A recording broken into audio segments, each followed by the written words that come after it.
I'm the lead photographer of Katherine Holland Photography. Career-wise, photography has always been something that has been very important to my grandfather and to my mom, who did both have their own dark rooms. But that said, it was never something that was even remotely assumed that I would be a part of. I studied radio first. I worked in broadcasting for a long time, and I thought that I would work there forever because I loved it, and I still love it so much. But honestly, when I had my daughter Roxy, the photography made a lot more sense. I think that photography has become something that is absolutely amazing to me, and I think essentially the same career really, because I think it's just attempting to tell a story in a different way. I have technically always been in sort of this storytelling career, but it has found its way into sort of many different niches, and I've now found the one that will make me personally the most money, also enable me to have my daughter stress-free and myself stress-free every morning. I went to university.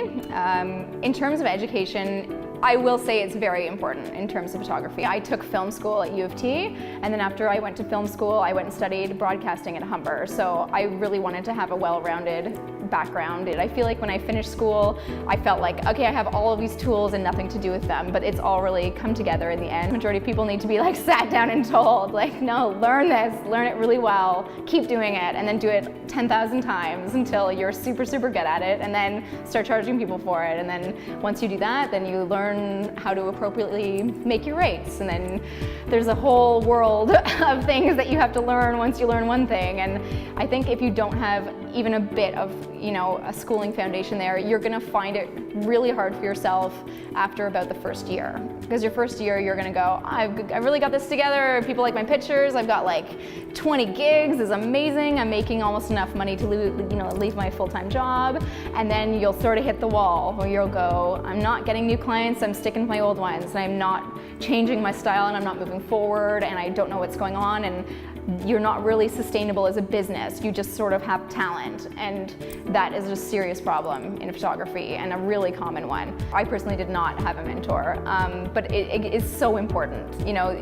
There's so much that you can learn in school that is important. You need to physically know how to operate on a set. You need to know how to work your gear. You need to be comfortable with that. You need to know how to direct a team.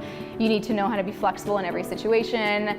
And you can't learn that until you have a really good foundation, but then also you know how and when to apply that. And without a mentor, it's really hard. People want to know that you know what you're doing. They want you to come in with a game plan, and they want you to effectively produce this game plan start to finish, and them not be aware of any part of it. They need to not be aware of your stylist, they just need to work seamlessly. They need to not have any idea about the lighting, it just needs to be perfect. It can't be pausing and stopping in between shots and having to move it and relight. I mean, that stuff happens. It happens all the time. You can't bust yourself up about it, but you have to be good enough that you're not questioning your own decisions. I think that, if you do want to be a successful photographer, you have to be very, very good at one thing. And it has to be sort of recognizable in your work. Maybe not 100%, but it has to be a bit. It has to be oh, that's kind of a little bit of that Catherine Edge, she always has that sort of lighting, or she always has that sort of color palette, or she always has that sort of style of model, or that element of movement. There's a bunch of different elements that you could always approach if you're trying to define your style a little bit, but it's a struggle for everybody. But once you feel like you've got something that's your core that kind of gives this vibe to your business, then you need to figure out how to translate that into a bunch of different kinds of photography.